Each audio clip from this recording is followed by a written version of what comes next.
Entonces voy a empezar a Empecemos. grabar. Buenas tardes. Hoy vamos a dedicar la sesión a la exposición que va a hacer Andrés sobre Linda Celili y este texto que es muy interesante sobre este giro de los afectos en relación con el problema del juicio. Andrés preparó un PowerPoint, que es el que ya está exponiéndose en la pantalla, y creo que si no le saca el sistema, pues podremos iniciar en un momentito. Cuando gustes, Andrés. Vale. Bueno, pues en este texto, ¿no? Serilli, que se titula The Turn to Affect and the Problem of Judgment, digo, lo tengo escrito adelante, ¿no? Pero básicamente lo que ella está haciendo es discutir con esto que ella llama el giro de los afectos en relación a dos cuestiones, ¿no? Por un lado, que para ella siguen manteniendo una ontología dualista del sujeto, en donde hay una decisión entre la razón y los afectos, ¿no? Y por el otro lado, pues quiere, digamos, recuperar, vaya, el giro de los afectos, pero a partir de las aportaciones que pueda hacer la filosofía del lenguaje ordinario, ¿no? ¿Para qué? Precisamente pues para evitar que toda nuestra experiencia afectiva pues sea incomunicable, ¿no? Entonces, bien. Ahí está, ¿no? Bueno, Serilli explora el llamado giro afectivo a partir de su cercanía con la filosofía del lenguaje ordinario, con el propósito de pensar una política alternativa a las posturas racionalistas basadas en el intelectualismo cartesiano. El objetivo de Serilli es extraer de los presupuestos ontológicos de la teoría de los afectos principios epistemológicos que ayuden a la crítica de la doctrina intelectualista. ¿Qué entiende Serilli por intelectualismo? Bueno, pues ella entiende que es una doctrina que parte del dualismo cartesiano, según el cual la experiencia y las acciones deben ser entendidos de forma estrictamente cognitivos. Se entiende por esto establecer proposiciones verdaderas que dicten cómo es lo real y cómo actuar, ¿no? Vaya, establecer pues reglas de conducta y reglas epistemológicas, ¿no? Ya en una investigación científica, ¿no? Basadas pues precisamente pues en operaciones cognitivas, ¿no? Ante esto, la teoría de los afectos afirma que no se puede pensar a las acciones como producto de procesos mentales expresados de forma proposicional que son independientes a los cuerpos, los cuales muestran disposiciones afectivas no conceptuales, ¿no? Las dos posturas que va a estar discutiendo entonces Serilli son lo que ella ha llamado el anti-intencionalismo y non-conceptual embodied coping skills, ¿no? O sea, básicamente la disputa es que aquello que se señala todavía como dualismo cartesiano, pues estaría afirmando que nuestra experiencia sería el proceso de información que realiza ya sea el cerebro o la razón por medio, digamos, de cálculos, ¿no? Y entonces, básicamente, este modelo de la experiencia, pues nos diría que, no sé, si yo estoy en un, no sé, jugando fútbol, voy a poner, no estoy jugando fútbol y entonces veo que el balón viene hacia mí, lo que estaría realizando yo son cálculos del peso del balón, la distancia, la velocidad que viene hacia mí y conforme a esos cálculos entonces actúo, ¿no? La vuelta que haría el giro de los afectos sería más bien afirmar que realmente la forma en la que actuamos pues no está medida a partir de los cálculos que realizaría la razón o el cerebro de la información que percibimos, ¿no? En ese caso, pues la forma en la que nos relacionamos con lo que tenemos frente a nosotros, pues no es una relación primera de cálculo racional en esos términos, y tampoco es el procesamiento de información, sino que es una relación más de acto, de afecto, ¿no? Con las cosas, con lo que nos rodea. Y bueno, Zerilli se mostrará de acuerdo con la crítica de la teoría de los afectos al intelectualismo, pero señalará que la concepción de los afectos totalmente ajenos los afectos al significado o al concepto, es a su vez producto de la noción intelectualista del concepto meramente mental deslindado de la acción. Eso lo explicaré más adelante, ¿no? Esto tiene consecuencias sobre el juicio y por tanto sobre la posibilidad de establecer una política emancipadora. Por este motivo, la autora se servirá de la filosofía del lenguaje ordinario, la cual nos permite pensar a las afecciones como conceptuales sin la presuposición del intelectualismo. Vaya, es más o menos lo que comentaba en un principio, ¿no? De alguna forma, este giro de los afectos estaría continuando con esta visión dualista del sujeto, en tanto que los afectos no podrían ser traducidos o no podrían estar acompañados de juicios, ¿no? En tanto que los juicios pertenecerían a la aplicación de reglas racionales a la experiencia y en tanto que los afectos no pueden o no dependen de estas reglas, no habría por lo tanto una comunicación entre ambos, ¿no? Y esto para Zerilli supone un problema, ¿no? Porque, adelanto un poco, ¿no? Porque pues esto querría decir que si entonces nuestra relación con el mundo está dada de forma afectiva y yo no puedo traducir estos afectos a juicios, pues entonces así también mis inclinaciones emocionales por algún tipo de orden político, por algún tipo de mandatario, por algún tipo de discurso, etcétera, no podría ser, digamos, traducido, comprendido de forma racional, no podría de alguna manera yo tener injerencia en esas inclinaciones afectivas. ¿Puedo interrumpirte un momentito? Claro, adelante. Quizás sería bueno preguntarnos en este punto si todas las personas que están escuchando tu intervención entienden a qué te refieres con lenguaje ordinario, filosofía analítica del lenguaje ordinario. Ok. Entonces quizás sería bueno hacer una mención, no sé si quieras hacerla tú o quieres que yo te eche la mano con eso. Pues si quiere yo la digo y si usted ve que me hace No, falta algo, tú adelante. va. Bueno, pues la filosofía del lenguaje ordinario, pues pues son una serie de propuestas que tienen pensado pensar al lenguaje en el uso cotidiano que se hace de él, ¿no? Es decir, pensar al lenguaje cómo es hablado por las personas en una comunidad, ¿no?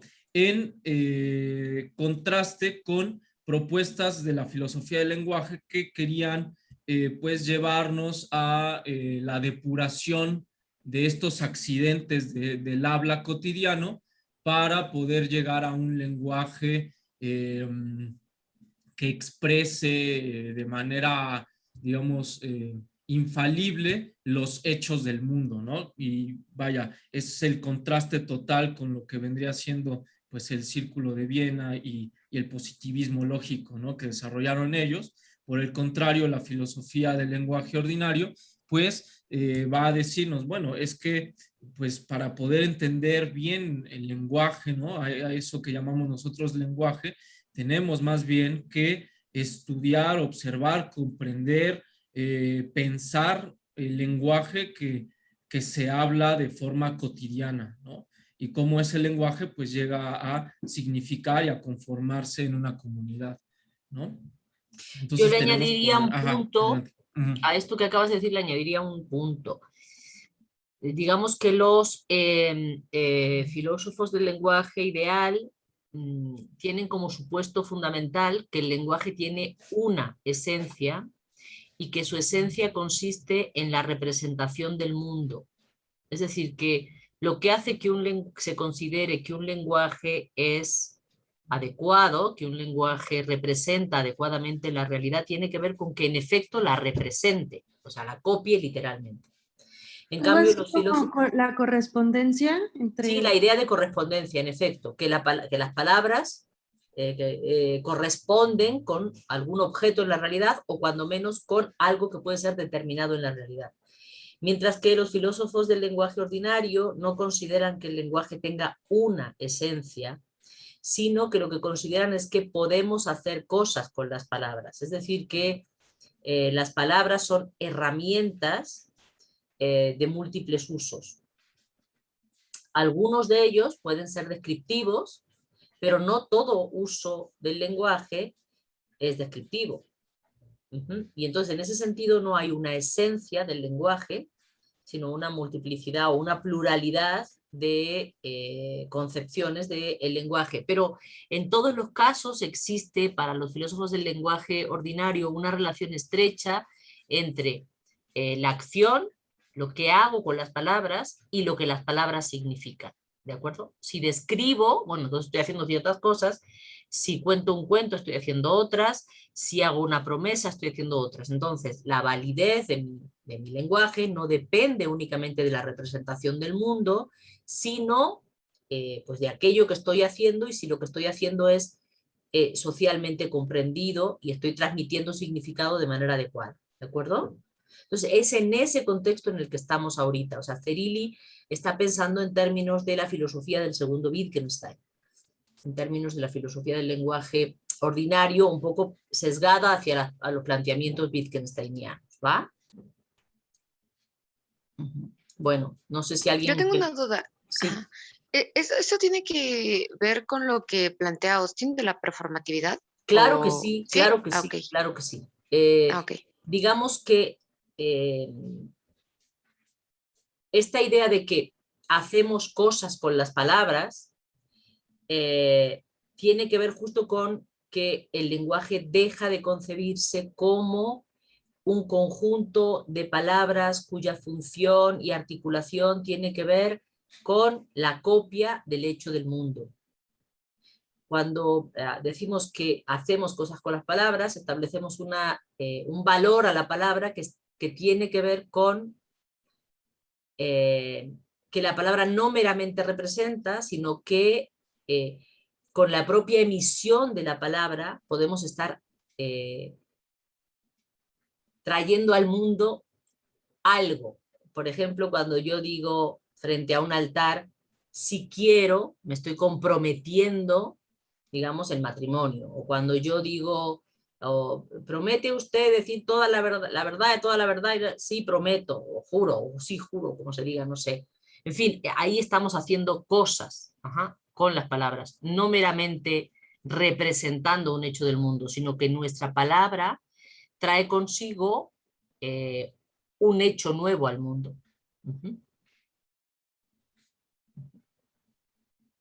¿Ok? Sí, gracias. Sí. Va, ¿seguimos, Andrés? ¿Se fue? Vale. Sí. Pues muchas gracias, doctora. No, sí, no. porque se me había pasado precisamente eso que era No, bueno, es que damos fundamental, por supuesto, ¿no? Que hay, digamos, como sí. que todo el mundo sabe lo que... Pero no, no necesariamente. Sí, sí, sí. Y sobre todo si tenemos un grupo que es multidisciplinar.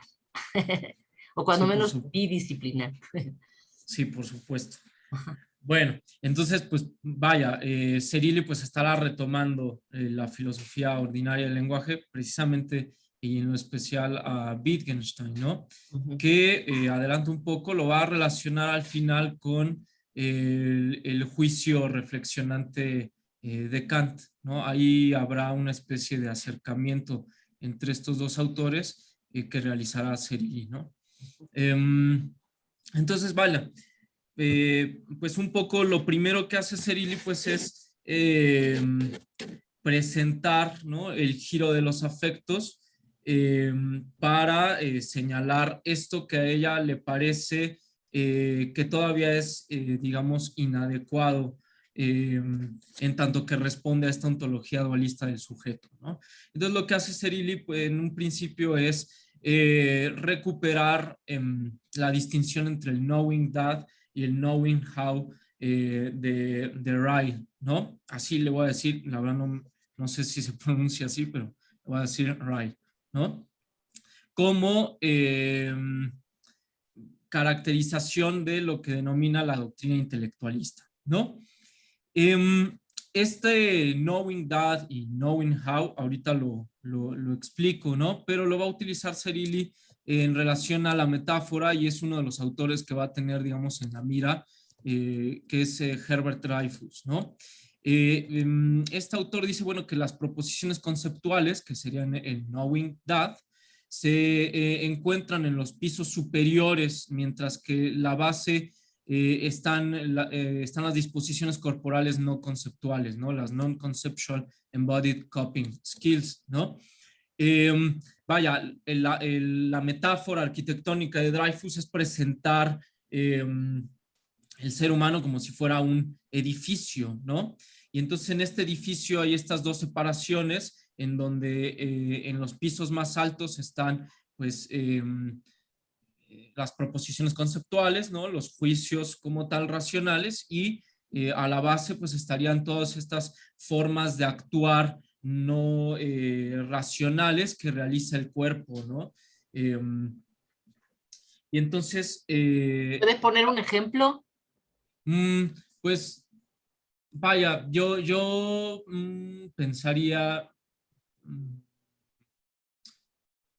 en cuando nosotros podemos ya hacer cosas, digamos, mecánicas, como cuando comemos, ¿no? O sea, un poco los movimientos que realizamos cuando estamos comiendo ya no están, digamos, conceptualizadas, ¿no?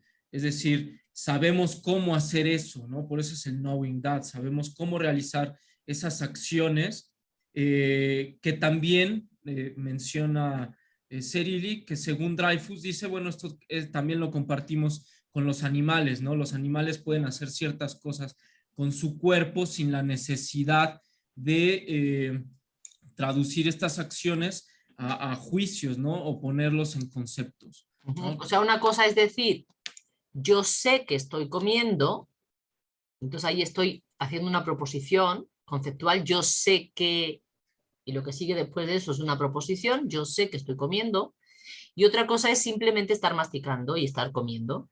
Sí, exactamente, ¿no? O por ejemplo, cuando uno camina, ¿no? Uno puede estar caminando, no sé, cuando ya se sabe muy bien cómo tomar el metro en un transborde, bueno, pues uno camina así sin darse ya cuenta, ¿no? Y va pensando en otras cosas, ¿no? Entonces, de alguna manera, ahí ya el cuerpo está realizando una acción sin que haya la necesidad de poner esta acción en un juicio, ¿no? Es decir, sé que estoy caminando, ¿no? O estoy caminando hacia mi casa o hacia donde sea, ¿no? Entonces, bien, esta división del knowing that y el knowing how, pues para Ryle, le ayuda a caracterizar al intelectualismo como la doctrina que dicta que el conocimiento proposicional debe servir como norma para las acciones, ¿no? Para él, de esta forma, se entra en un círculo vicioso en el que seguir una regla para una acción dependerá de otra regla, la que a su vez dependería de otra regla y de otra regla. O sea, vaya, lo que está diciendo Ryle es que la distinción knowing that y knowing how, ¿no? Sería utilizada para, en las propuestas intelectualistas para decirnos, ¿no? Que actuar de una forma necesitaría el que nosotros sepamos cómo se realiza esa acción, ¿no?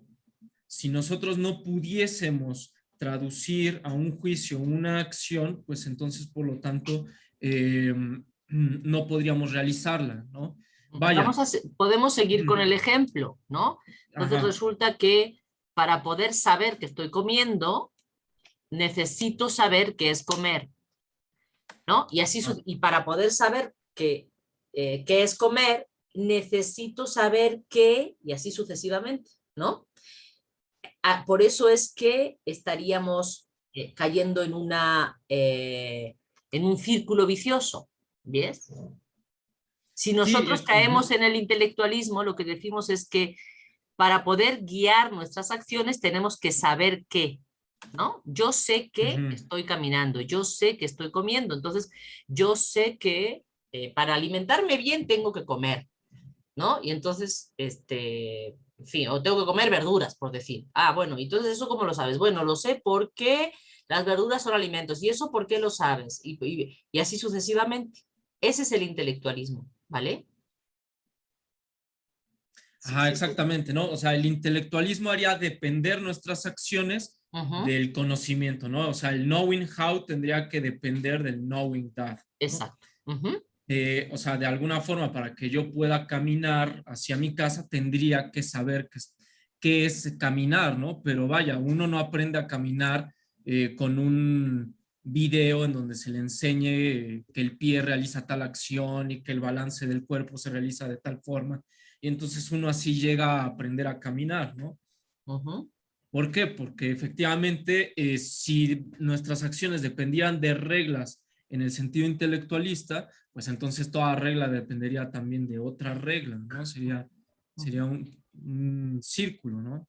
En tanto que, bueno, para saber yo, por ejemplo, que tengo que utilizar un vaso, pues tendría que saber lo que es un vaso, lo que es bla, bla, bla, etcétera, ¿no?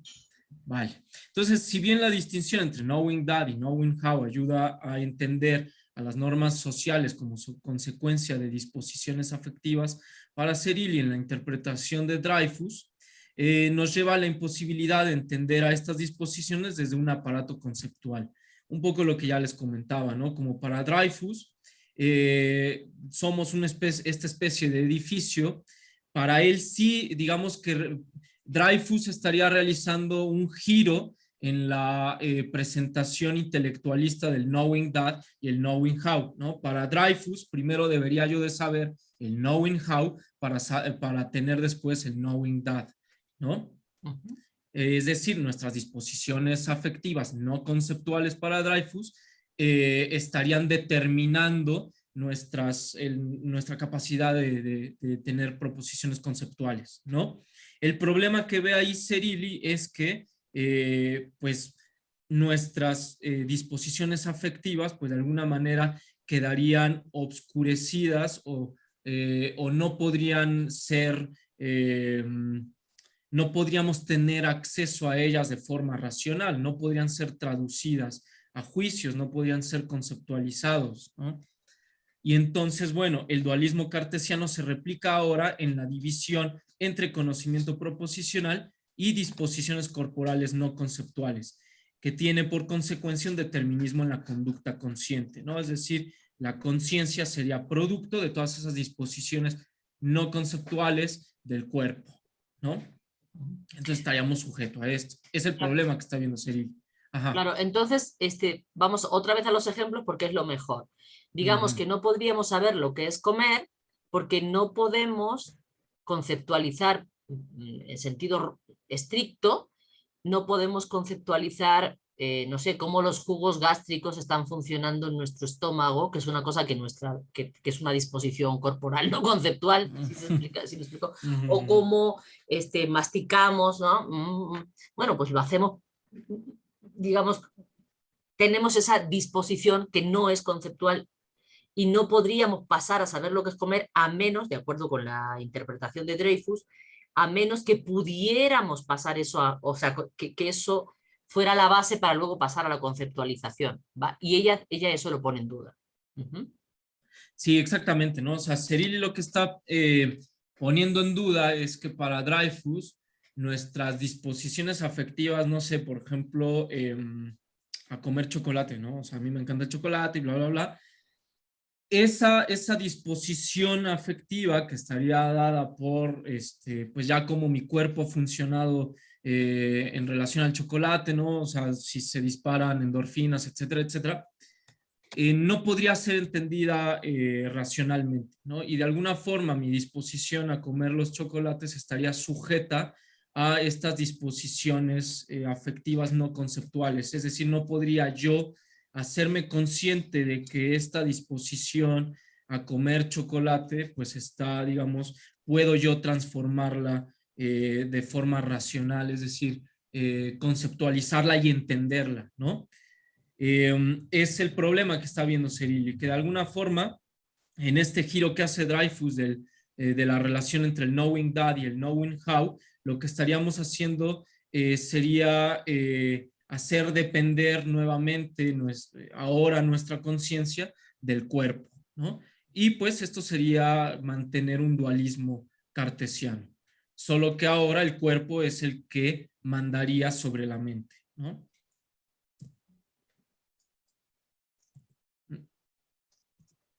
Oh, no me digas que se trabó.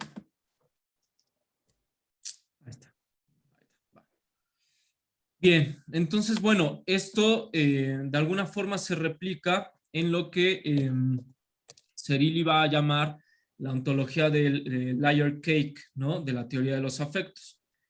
Que pues más o menos es seguir manteniendo esta separación, ¿no? Entre afectos y razón.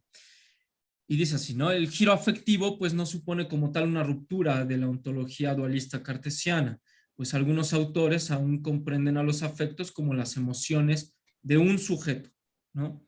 De un sujeto que vive esas emociones, ¿no? Pero que de alguna manera, en este caso, el sujeto estaría,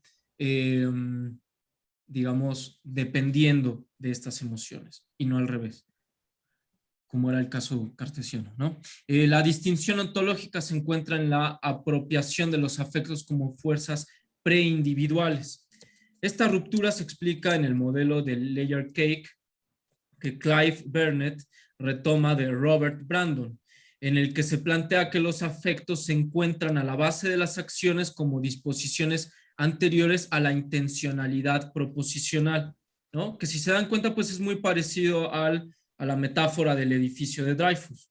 Es decir, los afectos son previos al significado, el significado como el producto de la intencionalidad con la que la conciencia se apropia de los objetos, ¿no? Es decir, les da un significado. Por tanto, son disposiciones corporales autónomas respecto del intelecto e irreductibles al concepto, ¿no? Que es lo que se va a llamar el antiintencionalismo. La postura del layer cake tiene como consecuencia pensar a la conducta social como el resultado de afecciones que se establecen de forma inconsciente, ¿no? Y son estos los autores a los que está señalando Serilli. Ahí los tienen entre paréntesis, ¿no?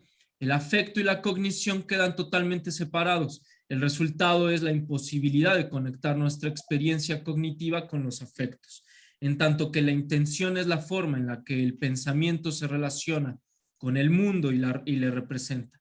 La visión de los afectos totalmente separados del concepto no nos permiten pensar una teoría del juicio opuesta a la sostenida por el intelectualismo, lo que nos dejaría sin la posibilidad de establecer una política en tanto que los afectos quedarían inaccesibles. O bien, como señala Burnett, al denominar esta postura como criptonormativa, nos es imposible expresar por medio de proposiciones nuestra preferencia por uno u otro sistema político, ¿no? Que pues vaya, es más o menos lo que ya les venía yo adelantando, ¿no?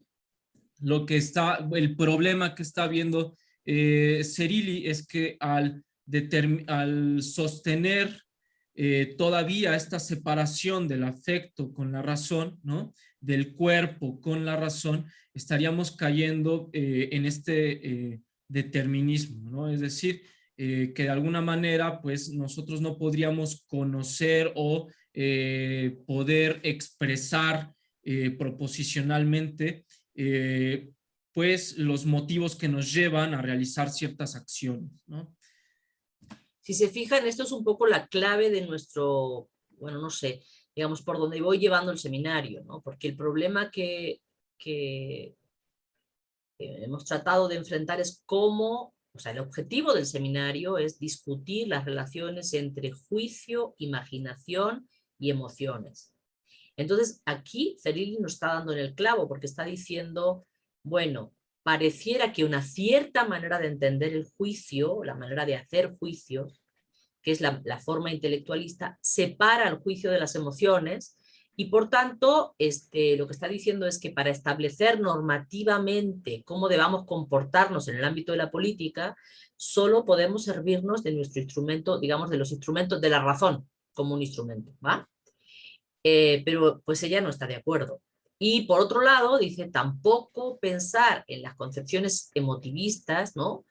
Que centran todo en las emociones y no dejan un juego a la razón, pues tampoco le parece una opción alternativa para pensar la política. Entonces, ella lo que está tratando es de buscar un espacio, un intersticio que vincule acción y que vincule el juicio a la hora de tomar decisiones para la acción, o sea, de discernir qué acciones quiero llevar a cabo, pero que lo vincule con las emociones para esa toma de decisiones, ¿va? Y que lo haga no subsumiendo las emociones en la razón, ni tampoco, digamos, enalteciendo las emociones sin dejar espacio para la razón, o para el juicio, para no decir la razón, que suena como muy contundente, pero para algún tipo de ejercicio de discernimiento. Esa es la manera correcta de decirlo. O sea, de lo que nos hemos estado ocupando nosotros es de cómo funciona la capacidad de juicio, la capacidad de discernimiento. Si solo pensamos el discernimiento en términos de la crítica de la razón pura, ¿no? En términos de una razón de corte universalista, en fin, ¿no? Que huye de lo subjetivo, bla, bla, bla, pues entonces estamos dejando fuera todos los afectos y estamos estableciendo una forma de determinar cuál es el modelo político que no, bueno, a nosotros nos parece insuficiente. Ha resultado insuficiente hasta ahora, por lo menos, o bueno, en parte, ¿no? Y ese es el camino recorrido por pues, Habermas y Rawls, por decir los últimos. El propio Marx, por decir, ¿no? Entonces, ¿de qué otra manera podemos introducir los afectos sin eliminar el papel de la razón? O al menos del discernimiento, pues, ¿no? Sí, exactamente, ¿no? O sea, ¿cómo podemos nosotros llevar los afectos al concepto sin la necesidad de que el concepto subsuma al afecto, ¿no? Eso. Uh-huh. Es lo que está proponiendo o es a lo que se quiere enfrentar Cyril, y por eso ya no será tan extraño que al final pues recupere el juicio reflexionante, ¿no? Porque ella se da cuenta que ahí pues puede encontrar una alternativa a esta separación tan tajante que se ha estado sosteniendo con anterioridad, ¿no? Entre el afecto y el concepto, ¿no? Uh-huh.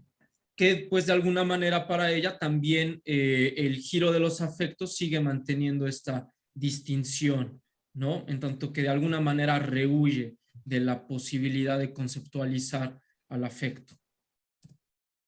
Entonces, bien, posteriormente a esto, Cyril lo que hace es pues explorar, ¿no? Las críticas que se han realizado al anti-intencionalismo de la teoría de los afectos, ¿no? Que es precisamente lo que he explicado en la diapositiva anterior, ¿no? El anti-intencionalismo sería decir que los afectos son anteriores a la forma en la que la conciencia significa las cosas, ¿no? Entonces, bien, la postura anti-intencionalista de Layer Cake reduce la racionalidad a la capacidad de formular proposiciones, ¿no? Es uno de los primeros problemas, es decir, que nosotros pensemos que ser seres racionales es única y exclusivamente formular proposiciones en un sentido determinantes, ¿no? Para continuar con el lenguaje kantiano que hemos estado manejando, ¿no? O sea, es reducir el ser racional a meramente formular este tipo de proposiciones determinantes, ¿no? Es lo que de alguna manera estarías todavía sosteniéndose estarían sosteniendo todavía los antiintencionalistas, ¿no?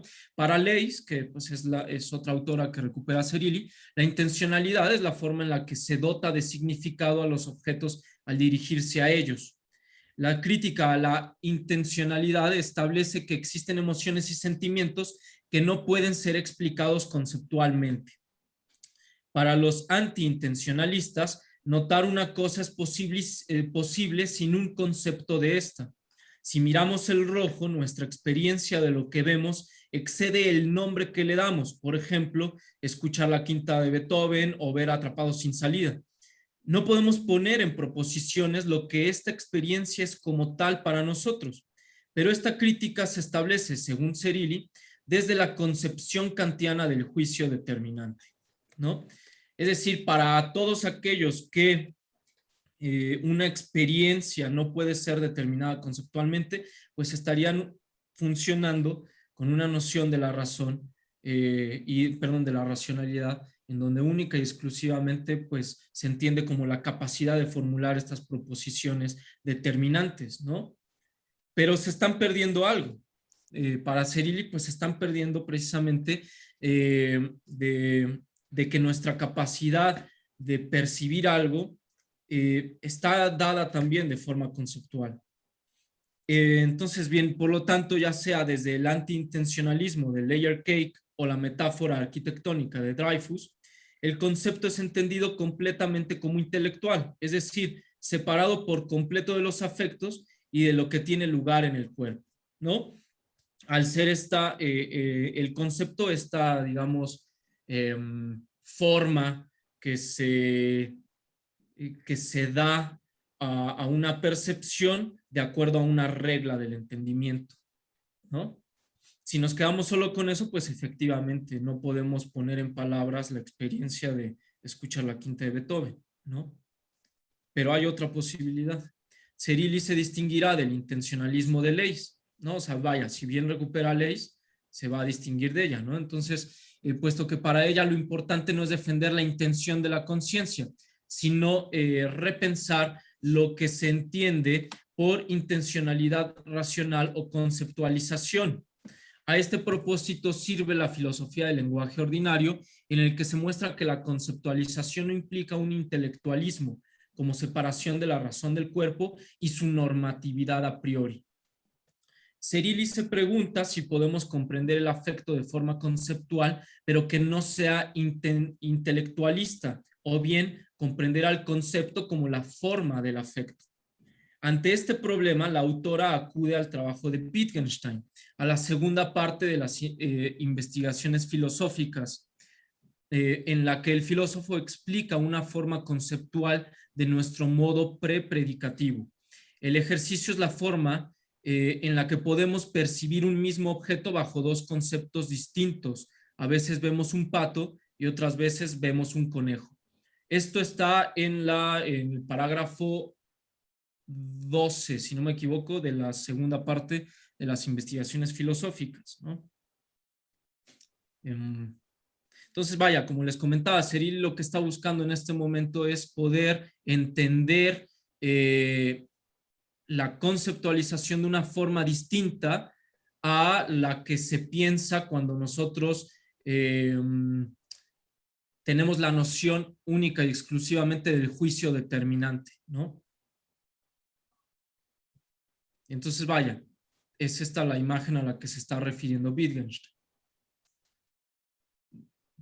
Bueno, esta es una muy realista, he puesto otras, ¿no? Y está esta. O sea, lo que tenemos aquí es que nosotros vemos un pato o un conejo, ¿no? Lo que está haciendo Wittgenstein, es decir, que la acción de percibir, ¿no? Por medio de la vista algo, no implica como tal el subsumir la percepción a un concepto anterior a la percepción misma, ¿no?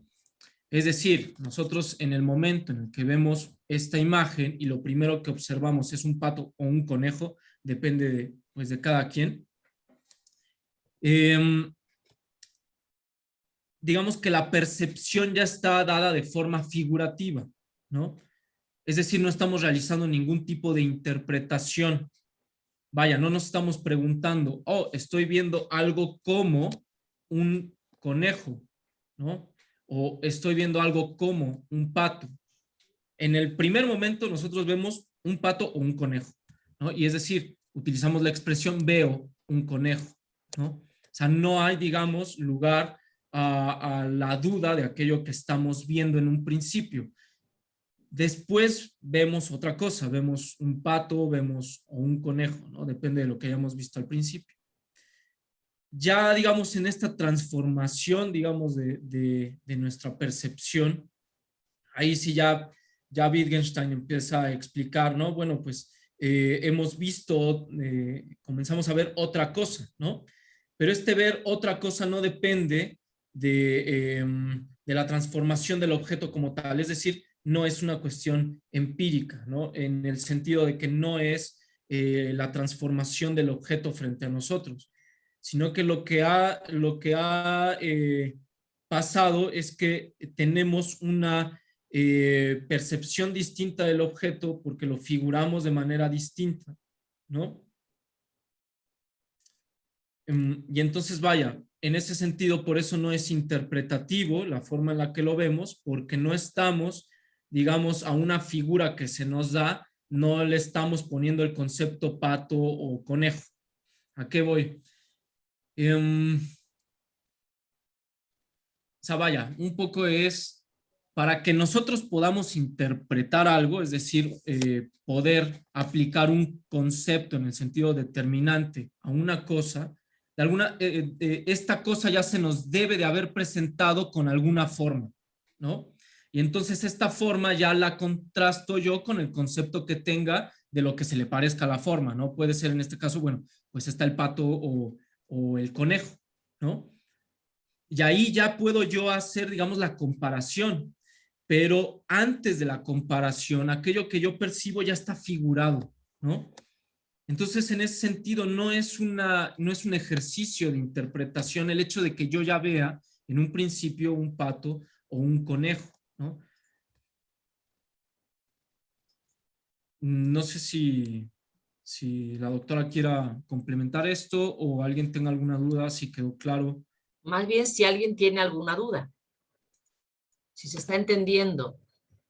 Esto para lo que tú estás haciendo en tu tesis, yo creo que te sirve mucho, ¿no? Que tiene que ver con todo el asunto de la percepción y de la experiencia y de cómo se pone en duda que sea un dato, lo dado, lo que determina nuestra percepción. Uh-huh. Sí, no, o sea, por un lado, por eso he puesto acá, ¿no? Que Wittgenstein rechaza las explicaciones empíricas. Uh-huh. Efectivamente, ¿no? O sea, rechaza que esto sea lo dado, ¿no? Un dato que simplemente nosotros captamos y listo, ¿no? Y que la captación del objeto depende del objeto. Pues en este caso vemos un pato o un conejo y no ha cambiado, vaya, el objeto, ¿no? Es decir, lo dado no ha cambiado, ¿no? Pero también se está distanciando bueno, de lo que Cyril iba a llamar realizar una interpretación, ¿no? ¿Por qué? Porque no se está, digamos, comparando la percepción con un concepto anterior a la percepción. Es decir, yo no estoy comparando lo que veo en esta imagen con el concepto que yo tengo de conejo, ¿no? ¿Por qué? Porque para Wittgenstein la interpretación ya supone la percepción de la figura, ¿no? Para que yo pueda comparar el concepto que tengo de pato o de conejo con lo percibido, necesito ya haber figurado eso que he percibido, ¿no? Entonces, de alguna forma, lo que está diciendo Wittgenstein, y para eso lo está utilizando Cyrili, es que la percepción ya funciona de alguna forma conceptual, ¿no? No con un concepto determinante, ¿no? Sino con un concepto que después llamará Cyrili general, ¿no? Retomando el juicio reflexionante de Kant, ¿no? Pero bueno, efectivamente lo que está haciendo Cyrili en este momento es mostrar cómo pues, las percepciones están dadas de forma conceptual, es decir, la conceptualización no es un ejercicio meramente racional en el sentido del juicio determinante, ¿no? Y por lo tanto hay una relación entre el afecto y el juicio que hacemos de ese afecto, ¿no? En tanto que está ya acompañado de una figuración, de un concepto, ¿no? Pero no sé si haya dudas. Es que a veces me queda la impresión de que igual y no estoy siendo claro, no sé. ¿No? No, todo bien. Ah, vale. Bueno, otro ejemplo que aparece también ahí en el mismo parágrafo 12 de la segunda parte de las investigaciones, pues es el uso de cubiertos, ¿no? Para comer. Que veamos un instrumento para llevar alimentos hacia la boca depende del concepto que formemos de ese objeto, ¿no? Es decir, de la figura que tiene ya este objeto en nuestra percepción, ¿no? No obstante, parece que en el ejemplo de usar cubiertos, esta acción se encuentra dentro del campo de lo no conceptual, en tanto que no es necesario saber seguir una regla para comer con un tenedor, ¿no? Es un poco lo que mencionábamos al principio, ¿no? Cuando yo como, pues lo hago de forma mecánica. Parece ser que ahí no está funcionando ningún tipo de relación conceptual con el objeto, sino meramente una relación corporal, ¿no? Mediante la acción. Sin embargo, Zerilli diría que que esta acción no dependa de una regla en el sentido determinante, no se sigue que no sea conceptual, ¿no? En tanto que, vaya, yo ya veo los cubiertos, ¿no? Yo ya veo los objetos, los veo, ¿no? Es decir, no los veo como, no hago una comparación, ¿no? Con los cubiertos anteriores que he visto en mi vida, ¿no? Y entonces, mediante esa comparación, yo ya realizo la aplicación de una regla, sino que yo pues, lo que hago es utilizar los cubiertos, ¿no? Pero la forma en la que yo ya utilizo estos cubiertos está dado por la figuración que he hecho mediante la percepción de ese objeto, ¿no? Es decir, sí viene acompañada de un concepto, pero no un concepto que esté dado por una regla anterior a la acción que yo estoy realizando, ¿no? Sino que de alguna manera es simultánea a la acción que yo realizo, ¿no? Que es precisamente, bueno, esto se continúa con la distinción wittgensteiniana entre el ver y el interpretar, que más o menos ya la expliqué, ¿no? La interpretación depende de la comparación entre conceptos ya formados perceptualmente, ¿no? Que yo me sorprenda de que ahora veo un pato depende de que antes había visto un concepto, ¿no? Ahí precisamente ya en el momento en el que vemos otra cosa, ya hay precisamente esta interpretación, esta comparación, ¿no? Zerilli de que dice, ¿no? De que nuestra percepción sea conceptual, no se sigue que necesariamente sea proposicional, que contemos con las palabras adecuadas para enunciar algo que percibimos.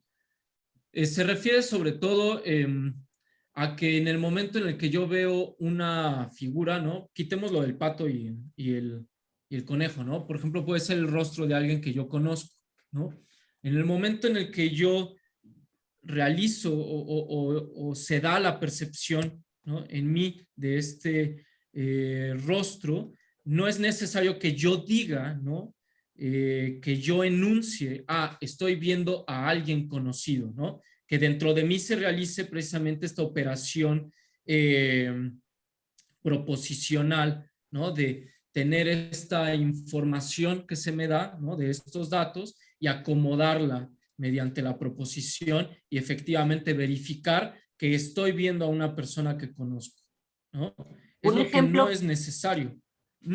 el ejemplo de la comida y el tenedor es muy claro, porque es cierto que tú, cuando ves un tenedor, cuando te sientas a comer en la mesa, ves un tenedor y te pones a comer. Ya, no estás diciendo, para poder comer la carne, tengo que usar un tenedor. No necesitas decirte la regla, pero sí tienes un cierto concepto del tenedor, porque, digamos, si vas a una comunidad donde no se usan cubiertos, o traes a alguien de una comunidad donde no se usan cubiertos y lo sientas en tu mesa y ve un tenedor, no sabe para qué es eso.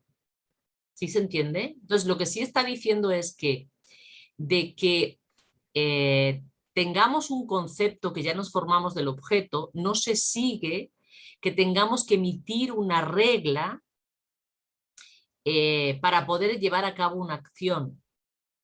Por eso dice, parece que en el ejemplo de usar cubiertos, esta acción se encuentra dentro del campo de lo no conceptual, en tanto que no es necesario para seguir una regla, no es necesario seguir una regla para comer con un tenedor.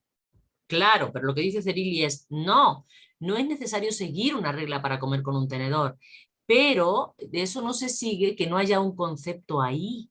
Ya hay un concepto, porque de otra manera, cualquier cosa que ves ahí no la ves como siendo un algo. O sea, sí hay un concepto que te ayuda a ver lo que ves.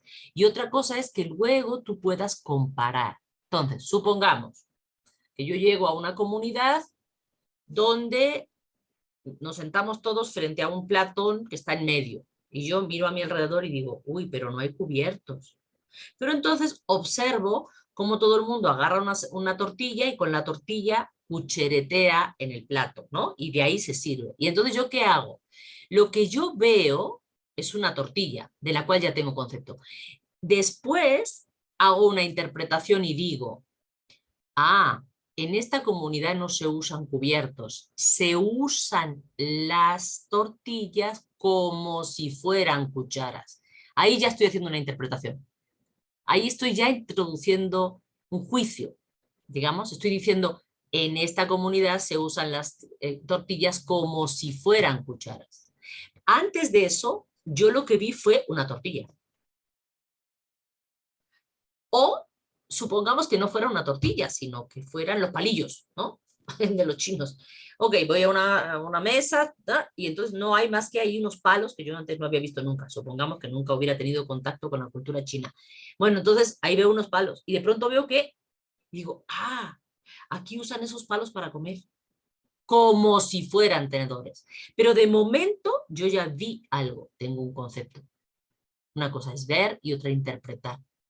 Por eso dice que la interpretación depende de la comparación entre conceptos que ya los hemos formado antes perceptualmente.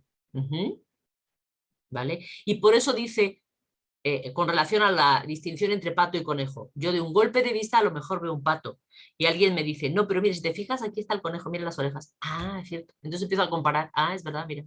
Si pongo énfasis en las orejas, veo el conejo. Si pongo énfasis en el pico, veo el pato.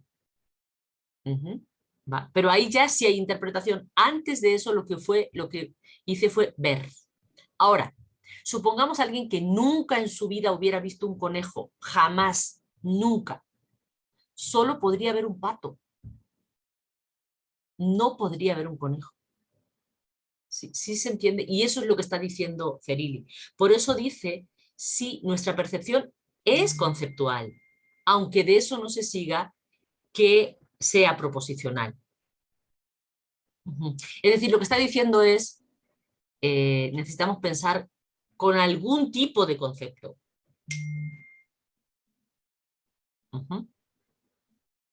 Pensamos con conceptos. Y percibimos con conceptos también. Es lo que está diciendo. Sí hay algún tipo de concepto general, aunque todavía... Dice Paracelli, el equívoco que confunde una percepción conceptual con la predicación sobre esta es producto de una noción errónea de lo que es seguir una regla. Entonces sí tengo una... Ferilli, igual que Brandon, igual que McDowell, piensa que no es posible tener experiencias sin concepto. Igual que Kant. Sí piensa que no es posible tener experiencias sin concepto, aunque sea la experiencia más mínima. ¿Va? Pero de eso no se sigue que por tener el concepto ya tengo una predicación, ya tengo un enunciado que dice, no sé, todos los conejos tienen orejas. O todos los patos tienen pico. Pues eso viene después. Cuando ya sí empiezo a predicar. ¿Ah? A ver, voy a tratar de poner otro ejemplo.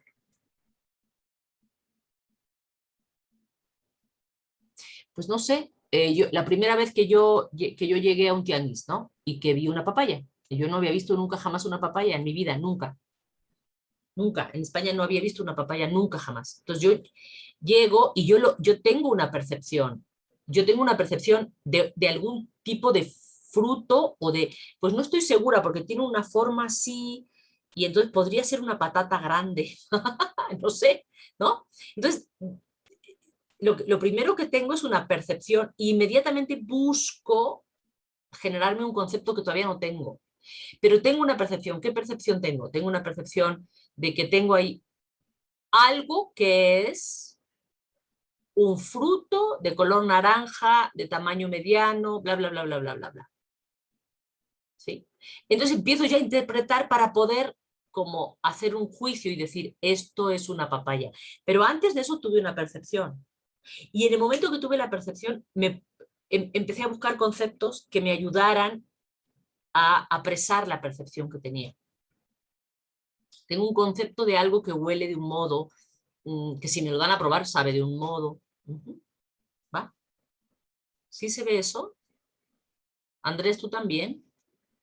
Sí, sí, sí, o sea, es que precisamente, bueno, o sea, lo que está sucediendo es que la percepción efectivamente ya está dada de forma, yo por eso decía figurativa, ¿no? Ujú, Eh, es decir, ya se presenta con una forma, ¿no? Bajo un concepto, que ujú. es, ¿no? Pero precisamente digamos, ejercicio o la forma en la que se da la percepción no depende de la aplicación de una regla anterior a la percepción, ¿no? Es decir, no es que yo tengo una percepción y entonces ya de repente lo que hago es tratar de adecuar esto que percibo de acuerdo a conceptos, ¿no? O sea, vaya, por ejemplo, en el ejemplo que usted estaba dando sobre la papaya es muy bueno en ese sentido, ¿no? Porque usted ya tiene ahí la figura, ¿no? Que está percibiendo, ¿no? Obviamente para ver esa figura, pues usted tiene ya... Lo que ah, llamábamos cuando vimos en Kant, es un digamos, no sería todavía un esquema, pero sería como un esquema. ¿Cuál es el esquema? Forma. Hay alguna forma ahí. Yo no puedo percibir nada si no percibo forma. Yo no puedo percibir nada si no percibo olor, algo, aunque todavía no hay nada ahí interpretado. Pero en el momento que me acerco a la papaya, yo percibo una forma, percibo un olor, percibo un color. Eso es lo que está diciendo Cerilli. Y en el fondo está acudiendo a Kant. Lo que pasa es que está diciendo, el error consiste en pensar que eso determina la regla a seguir. Ya me está dando la regla. ¿Sí se ve? Por eso le sirven a ella los juicios reflexionantes más que los determinantes. Porque los juicios determinantes lo que tú tienes es que una vez que, digamos, tenemos, cuando tenemos una percepción, el concepto determina la percepción. Yo veo ahí rojo, yo veo ahí, y lo que está diciendo ahorita es, tengo una percepción, que es lo que va a llamar antes como un concepto muy general, y todavía falta, digamos, no tengo la regla dada todavía. ¿En qué casos voy a usar que la papaya es un fruto? Todavía no sé si es un fruto. Es más, ¿es un fruto? Si es un fruto, ¿no? O es un, no sé, un tomate es una hortaliza, sí, o sea, esos ejercicios son posteriores. Ahí es cuando ya entra el interpretar, cuando ya empiezo a buscar una regla que seguir. ¿Aplica que las papayas son frutos o no? Ahí estoy tratando de seguir una regla y de decir, la papaya es un fruto. Pero antes de eso ya tengo una percepción con un cierto concepto muy vago. Tengo una percepción conceptual.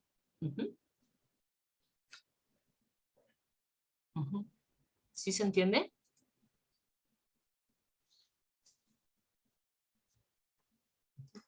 ¿Sí? Sí. Seguimos entonces. vale.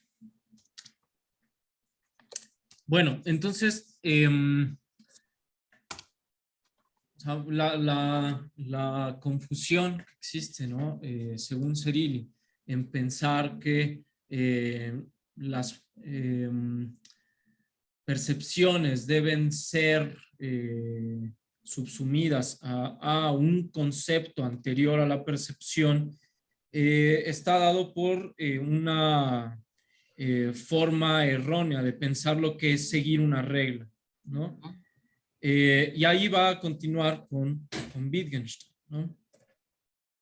Y vaya, pues, ¿qué es seguir una regla? Pues la autora hace la distinción entre lo que significa seguir una regla para el intelectualismo y la filosofía del lenguaje ordinario, ¿no? Para el intelectualismo, la aplicación de un concepto estaría determinado por una regla anterior al uso del concepto, ya sea por algo descubierto en la experiencia o bien por estructuras o entidades trascendentales racionales. La regla sería independiente a la práctica o acción, Por tanto, el concepto subsume a estas por medio de las reglas, ¿no? De esta manera se evita la contingencia de la regla, se garantiza su repetición en el consenso, algo similar a lo que hacen los anti-intuicionalistas al proponer que los afectos determinan la conducta, ¿no? O sea, vaya, para el intelectualismo, comer con cubiertos, ¿no? Estaría determinado por el juicio de, no sé, a ver si lo digo bien, pero algo así como eres un ser racional, por lo tanto eres un ser civilizado, no puedes comer como los animales, entonces debes comer con cubiertos, ¿no? Y vaya, y entonces la regla de comer con los cubiertos y el hecho de que yo vea unos cubiertos cuando estoy a la mesa, pues está dada por este principio determinado por una constitución natural de lo que es el ser humano, ¿no? Y entonces en ese sentido la regla de cómo utilizar el cubierto o de lo que es incluso el cubierto estaría dada anterior al uso del concepto cubierto, ¿no? Y esto lo relaciona Zerilli también un poco con lo que hacen los anti-intuicionalistas, ¿no? Siguiendo precisamente con lo que ella ha señalado, que pues los anti-intuicionalistas de alguna manera continúan con el dualismo intelectualista, pero ahora poniendo el peso en las afecciones, ¿no? Es decir, que pues los afectos determinarían nuestra conducta, la forma en la que actuamos entonces, las reglas que se dan a nuestra conducta estarían determinados pues por la forma en la que nosotros recibimos afectivamente el mundo, ¿no? Las cosas. Y pues es lo que quiere evitar esta Zerilli. Lo que quiere evitar es que se piense que seguir una regla es algo que está dado anterior a la ejecución de una acción, al uso de un concepto, ¿no? Como lo que veíamos del pato o lo de la papaya o esto, ¿no? Es decir, que la percepción o el hecho de conceptualizar esté dado ya anterior a eso que se nos está presentando, ya sea en la percepción, ya sea en una acción, ya sea en el uso de una palabra, ¿no? Para Wittgenstein, la competencia de un concepto depende de que podamos replicar su uso, pero esto no supone una regla establecida anteriormente al uso mismo. Vaya, más o menos como lo que harían los programadores de un lenguaje. Ahí sí ya están dadas las reglas en relación a cómo la computadora debe de reaccionar a ciertos conceptos, ¿no? Por ejemplo, los bots, pues los bots funcionarían bajo la noción de seguir una regla intelectualista, ¿no? Al bot pues ya se le ha puesto así de, si alguien pregunta esto, no sé, supongamos que el bot es de Telcel, ¿no? Tengo un problema con mi celular, ¿no? Debes preguntar esto otro. ¿Le puedo ayudar en algo? O sea, vaya, eso sería seguir una regla de forma, o sea, según el modelo intelectualista, ¿no? Es decir, algo ya dado, que no podemos reutilizar, renovar, ¿no? Que está dado antes del uso mismo del concepto, de la acción, etcétera, etcétera, ¿no?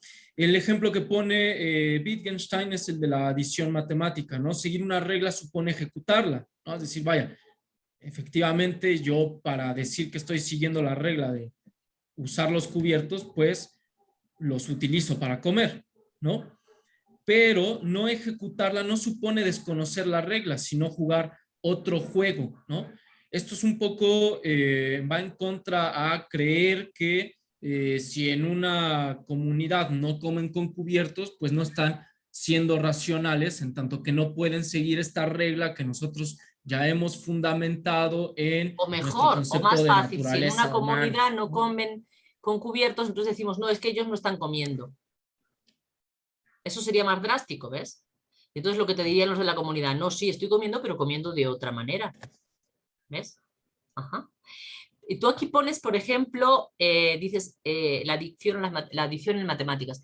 Yo también, un ejemplo que a mí me gusta mucho siempre es el del ajedrez, ¿no? Entonces, digamos que un intelectualista diría, jugar al ajedrez es saberse las reglas del ajedrez y aplicarlas, ¿vale? Y entonces, bueno, yo estaría observando a alguien que tiene aquí una lista, un cuaderno con todas las reglas del ajedrez, y entonces no se sale de las reglas. Y sin embargo, probablemente nunca gana. Porque parece que jugar al ajedrez es otra cosa, no es solamente tener una lista de reglas y aplicarlas, sino saber seguir la regla, es decir, saber aplicarla en casos nuevos, ¿vale? Entonces lo que estaría diciendo es, supongamos que de pronto estoy jugando con mi hijo, bueno, ahora ya es grande, ¿no? Pero cuando era chiquito, ¿no? Que estaba aprendiendo a jugar y entonces él decía, no, pero es que entonces se vale que la torre se movía para acá. Y entonces yo le decía, no, hijo, pero entonces no estamos jugando, no estamos jugando bien. Y entonces él decía, no, lo que pasa es que yo quiero jugar otra cosa. ¿Vale? Entonces, ¿qué está diciendo? Quiero jugar otro juego, quiero desconocer la regla o jugarla de otra manera, ¿de acuerdo? Entonces, lo que está diciendo aquí es, seguir una regla supone que el niño sabe mover la torre siempre en dirección, digamos, sin salirse, no en escala, derecho o horizontal, ¿no? De la manera en que se juega, en que se mueve la torre. Eso lo sabe hacer. Dice, pero él podría saber hacer eso y no ejecutarlo. Y eso no es porque, porque desconoce la regla, sino simplemente porque dice, quiero jugar otro juego, porque con este no gano nunca. ¿Ves? ¿Sí se ve el ejemplo? Sí, ¿no? O sea, por ejemplo, ¿no? Poniendo, digamos, cómo pensaría un intelectualista, ¿no? Vuelvo a la computadora. Si la computadora no ejecuta bien una acción, ¿qué voy a decir? Está descompuesta, ¿no? ¿Por qué? Porque efectivamente no sigue una regla ya determinada, ¿no? En caso contrario, el hijo de la doctora o nosotros mismos, cuando no seguimos una regla, no quiere decir que la desconozcamos, ¿no? No quiere decir que no podamos ejecutarla, lo que significa única y exclusivamente es que la regla pues no es como un riel por el cual siempre nos conduzcamos, como en el caso de la computadora, ¿no? En el caso de la computadora sí necesita de la regla para saber siempre cómo debe actuar, y si no actúa de la manera como la regla está dada, pues entonces la computadora no sirve, ¿no? En ese sentido, seguir una regla implica sí poderla ejecutar de manera regular, es decir, debe haber una regularidad en las reglas para que podamos decir que es una regla, ¿no? Si no sería una acción fortuita, ¿no? Pero no llegar a ejecutarla no quiere decir que la desconozcamos, sino que es jugar otro juego. Esto quiere decir entonces que la regla no está dada de manera anterior a su ejecución, ¿no? Es decir, no está fundamentada la regla de forma anterior a nuestra conducta o a cómo nos comportamos con los demás, etcétera, etcétera, ¿no? Vaya, no son reglas a priori, ¿no? Trascendentales, no son reglas anteriores a cómo usamos el concepto, ¿no? Y esa es la distinción entre seguir una regla según el intelectualismo y seguir una regla según la filosofía ordinaria del lenguaje, ¿no? Entonces, ahora bien, ahí está. Entonces, ahora bien, ¿no? Surge la pregunta, ¿qué justifica la aplicación de una regla?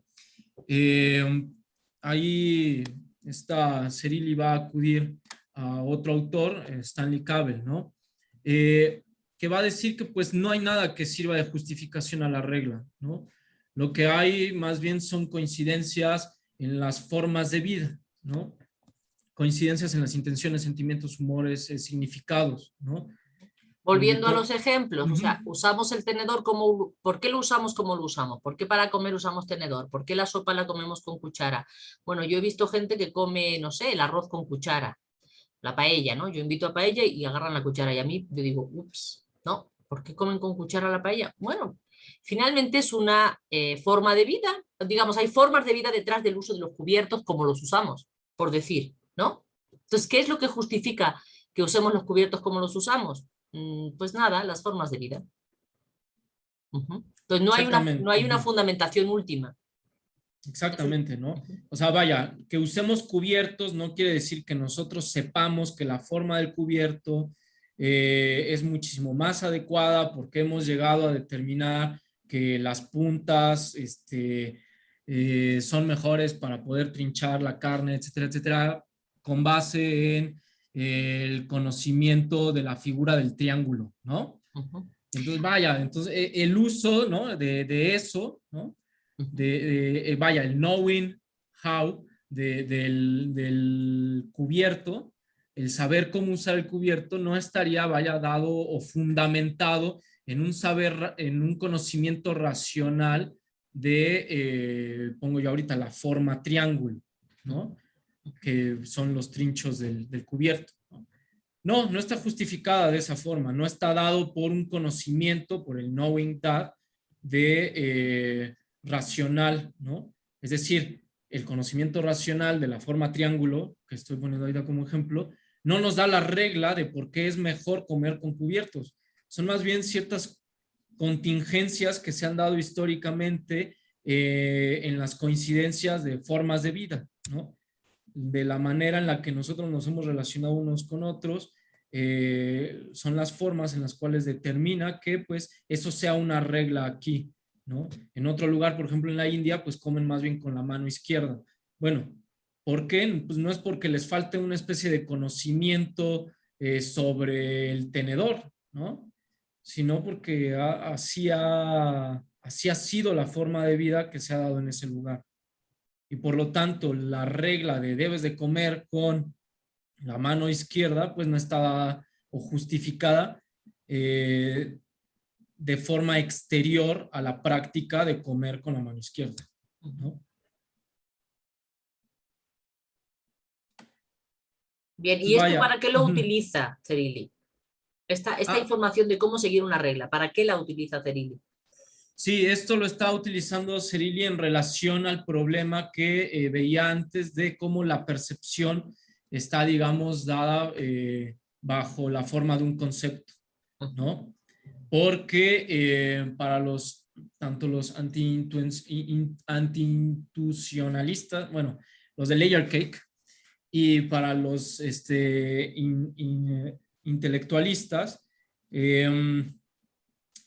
la percepción pues estaría dada por la ejecución de una regla en el sentido, vaya, determinante de lo que es aplicar un concepto a una percepción, ¿no? Y por eso Cerili está buscando la alternativa de pensar la regla de forma diferente. ¿Por qué? Porque sigue siendo, digamos, un ejercicio racional el aplicar una regla, pero ya no en el sentido intelectualista. Entonces, de esta manera está salvando el abismo que han abierto los del giro afectivo entre afectos y juicios, ¿no?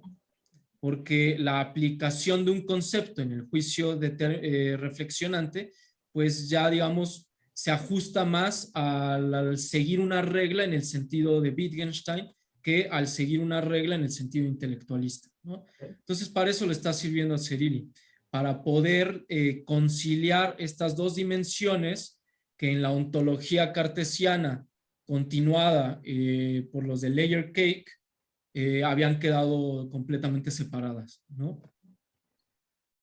Y como lo que ella está buscando es poder darle un lugar al juicio en la construcción de una política que no sea racionalista en el sentido de Habermas y Rawls, ¿no? Universalista, pues entonces tiene lugar que ella hable de seguir una regla en este sentido. De acuerdo. ¿No? Y bueno, vaya, lo que también es importante es que cabe señalar que Wittgenstein no esté diciendo que, por ejemplo, en la adición matemática, sumar dos números al 100 pueda dar otro número que sea 102, ¿no? Eliminando toda lógica. Vaya, Wittgenstein no quiere eliminar a la lógica. Lo que quiere decirnos es que la lógica depende de las reglas que se dan en las formas de vida, ¿no? Eso es lo que está señalando. Y vaya, obviamente aquí viene detrás que nosotros entendamos por 100 un número, una cifra como tal, y por 102 una cifra como tal, ¿no? Que está dado pues por cómo nos han enseñado a sumar. Pero en algún lugar 100 puede, vaya, el 100 en el lenguaje binario puede significar otra cosa, ¿no? Vaya.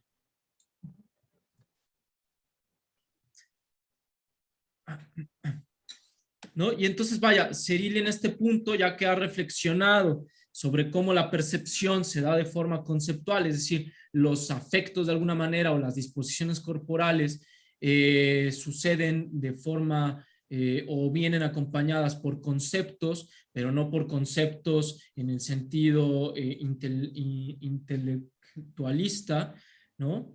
Sino en el sentido más como lo ha explicado Wittgenstein. Bueno, pues ella se pregunta entonces cómo podemos o cómo se puede dar, ¿no? Un juicio basado en el sentimiento, ¿no? Pero que sea normativo. Normativo ya en el sentido de seguir una regla como lo ha puesto Wittgenstein, ¿no?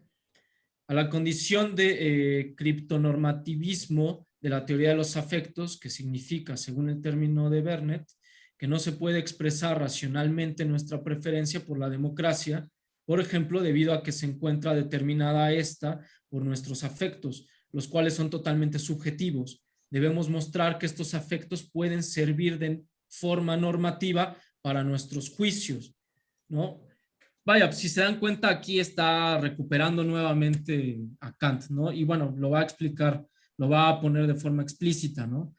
Pero pues es lo que hemos estado viendo en momentos anteriores, ¿no? Cómo esta experiencia que puede ser eh, el sentimiento por algo que podría parecernos tan subjetivo se puede elevar a una especie de norma que Serilli no va a utilizar la palabra ejemplo, pero que sería, vaya, ¿no? El ejemplo en Kant, ¿no?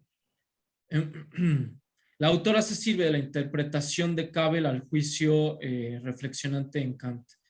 Este tipo de juicio no trata de calificar la percepción de un objeto de acuerdo a las propiedades de éste, sino a través de la valoración que el sujeto establece. Según Cabel, o sea, el juicio reflexionante estaría estableciendo un valor y no estaría más bien determinando a la cosa por un concepto, ¿no?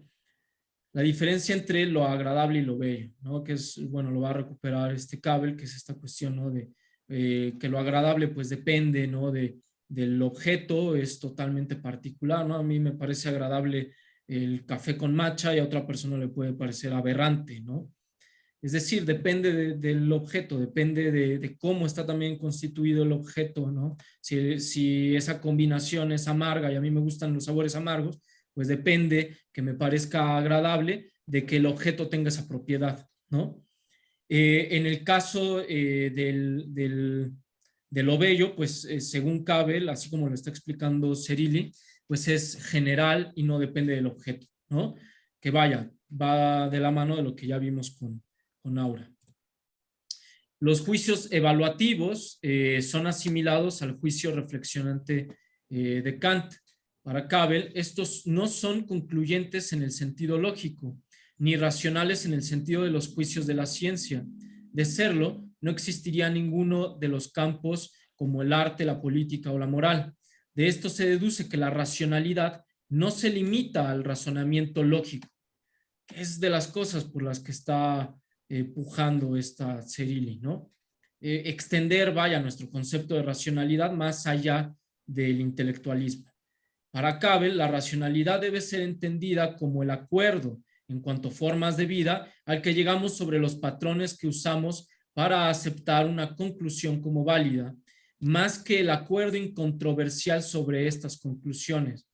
Vaya, aquí está, digamos, se hace eco, ¿no? De seguir una regla para Wittgenstein, ¿no? Sí, aquí hay un punto importantísimo, importantísimo, porque aquí cuando habla de acuerdo, Cabel, no está pensando, como dice más abajo, en un acuerdo al que llegamos a través de conclusiones. Esto podríamos quizás asimilarlo a un sensus communis, porque dice un acuerdo en cuanto a las formas de vida. Pero esta idea del acuerdo en las formas de vida no es la idea de que estoy de acuerdo con cómo actúas en la vida, que todos estamos de acuerdo en cómo actuamos en la vida. Es algo más sutil. Estamos de acuerdo en las formas de vida, bueno, digamos. A mí nadie me preguntó si quería o no comer con cubiertos, me enseñaron a comer con cubiertos. Y hay un cierto acuerdo de base ahí. ¿Cómo se originó el hecho de comer con cubiertos? Yo no lo sé, pero digamos, hay un acuerdo en la manera en que entiendo que se usa el tenedor, que se usa el cuchillo, que se usa la cuchara, etc. Ese es ese tipo de acuerdo al que se está refiriendo. Un acuerdo un poco más como de hecho, como una especie de, sí, más cercano a esta idea. Es que el concepto de sensus communis es muy complicado, no sé si está ahí no sé si está ahí Monse que lo trabajó, pero porque no está hablando de una facultad, pero sí está hablando de como esa forma de vivir juntos en la que hemos sido introducidos y la que seguimos cultivando durante nuestra permanencia en la comunidad. Pero no son conclusiones a las que hemos llegado. Es decir, yo como siempre así, pero podría irme a vivir a otro lado y empezar a comer con otros cubiertos o sin cubiertos, o con palillos, o lo que fuere, ¿no? Porque no es un acuerdo en el razonamiento, como dices ahí abajo, no es un acuerdo incontroversial sobre conclusiones, sino un acuerdo en formas de vida. Bueno, aquí así se come, pues así como, mira, ¿no? Y en esto hay como una cercanía con esta idea del sensus communis, una cierta cercanía, solamente que el concepto de sensus communis es mucho más elaborado, mucho más complejo. Sí, vaya, ¿no? Pues efectivamente lo que está diciendo Cabel es que ser racionales es eso que se da ya cuando hemos coincidido en nuestras formas de vida, pero no coincidir en el sentido, sino que hemos hecho en conjunto una forma en la que nosotros hemos conformado una forma de vida, se ha, digamos, establecido ya la manera en la cual nosotros llegamos a dar algo por válido o falso, ¿no? Pero esto está dado efectivamente en cómo nosotros hemos establecido en conjunto lo que es vivir, lo que es el mundo, lo que es actuar en el mundo, etcétera, etcétera. No es, vaya, algo a lo que nosotros hemos llegado mediante un ejercicio lógico, ¿no? Para poder determinar cuál es la mejor forma de vida, ¿no? En ese sentido, ¿no? En este esfuerzo que está haciendo Serilli al recuperar a Wittgenstein y a Kant por extender la noción de racionalidad para que pueda funcionar de manera coordinada con los afectos, debe, vaya, pues hacer a un lado pues todos los logicismos, ¿no? Y lo que queda es que nosotros llegamos a determinar, ¿no? Lo que es, digamos, correcto o incorrecto en la forma en la que nos comportamos unos con otros, ¿no? En un momento, en un espacio, ¿no? No sé, yo pienso aquí en la misma clase, ¿no? O sea, aquí podemos participar y podemos hablar y todo, pero en otra clase ya hay otras reglas, ¿no? Y puede ser que sea, no sé, algún profesor que más bien solo quiera hablar y hablar y hablar él y dar cátedra o que ponga, no sé, películas y no explique nada, no sé, vaya, pero digamos lo válido en esa clase ya estaría dado por cómo en esa clase nos comportamos, lo válido en esta clase está dado por cómo nos comportamos en esta clase, ¿no? Pero poder coincidir en esas cosas, en esa forma de vida, es lo que llamamos racionalidad, ¿no? Entonces sí, en ese sentido, pues es muy cercano al sensus communis, aunque no lo explica en esos términos, ¿no? Está hablando más bien de racionalidad. Vaya, esto no quiere decir que el juicio evaluativo de Cabel o el juicio reflexionante de Kant, así como lo está retomando, se establezca sin concepto, sino que el juicio reflexionante funciona bajo el concepto de generalidad, lo que para Serilli es similar a lo expuesto por Wittgenstein en el ejemplo del pato o conejo. De esta manera, la percepción del color rojo no supone que apliquemos el concepto de rojo a nuestra percepción, sino que la hayamos limitada como concepto general. En el ejemplo del color rojo, lo que está diciendo Serilli es que hay un sinfín de tonalidades del rojo, ¿no? Si nosotros aplicáramos el concepto rojo a estas percepciones que tenemos de ese color, pues entonces no podríamos ver sino solo una tonalidad de rojo, ¿no? Y algo más todavía, Uh-huh. que es lo siguiente. ¿Cómo aprende un niño el color rojo? Un niño aprende el color rojo, va a la escuela, ¿no? Tiene un cuaderno, entonces el coche de bomberos es rojo, el semáforo rojo, le enseñan muchos objetos, ¿no? Las fresas rojas, y así va aprendiendo rojo, rojo, rojo. Entonces, aprende un concepto muy general, pero por supuesto que no aprende todas las posibles situaciones en las que puede aplicar el rojo. Entonces, en realidad, no aprende una regla en sentido estricto, que era lo que estábamos diciendo antes. Aprende un concepto muy general, ¿de acuerdo? Que luego le permitirá a futuro reconocerlo y distinguirlo. Pero no, por supuesto que por muchos objetos que le enseñes a un niño de 3 años cuando está aprendiendo los colores, por muchos objetos rojos que le enseñes, no le enseñas todos los objetos con los que se va a enfrentar en la vida. De la misma manera que cuando le enseñas el ajedrez, aunque le enseñes las reglas del ajedrez, no le enseñas todas las posibles jugadas que se pueden hacer en el tablero, ¿no? Entonces, a eso es a lo que se está refiriendo. Digamos que él va a percibir rojo a futuro, claro que sí, y va a aprender a aplicar el concepto de rojo en situaciones en las que nunca se hubiera imaginado que ahí hubiera rojo. Y nunca estuvo antes, pero ve rojo, ¿no?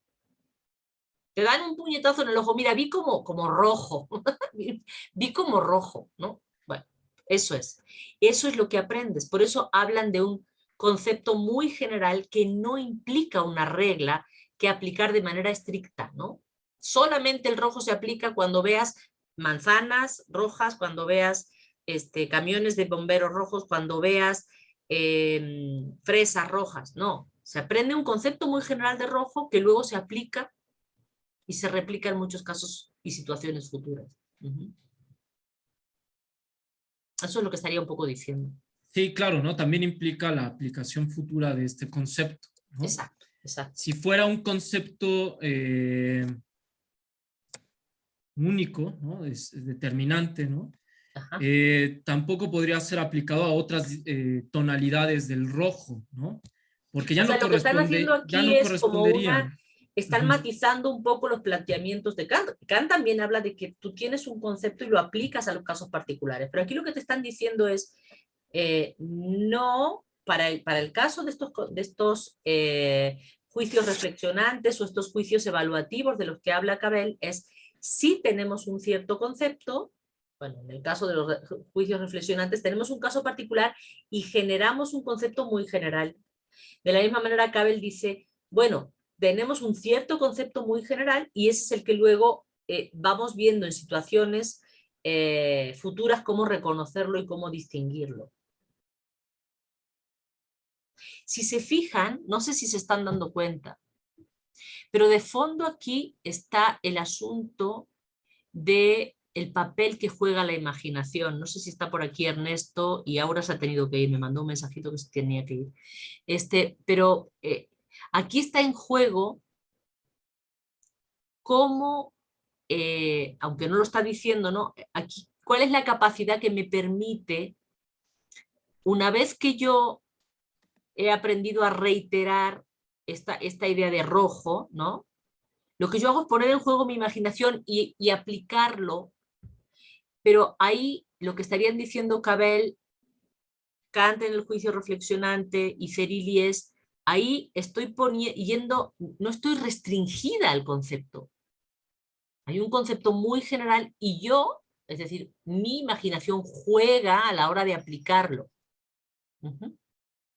Sí, eso está interesante. Porque aquí abre el juego, la imaginación no es meramente reproductiva. Aunque aquí Zerilli no ha mencionado para nada la imaginación, pero nosotros podemos traerla de lo que hemos aprendido hacia atrás y darnos cuenta que en todos estos casos pareciera que lo que tenemos son conceptos como muy amplios y somos nosotros quienes tenemos que hacer, nosotros, o sea, ¿qué facultad es la que va a hacer eso? Bueno, Wittgenstein no habla de la imaginación, pero, digamos, podríamos nosotros jugar con eso. ¿Ves? Bueno, seguimos un poquito, ¿no? Porque Sí, ya es claro. tardísimo, son 12:38. Seguimos un poquito. Sí, creo que ya voy a acabar, ¿eh? Entonces, vaya, efectivamente, ¿no? Se forma este concepto general que puede ser utilizado en situaciones distintas, ¿no? Vaya, y entonces, pues ya vamos a las conclusiones.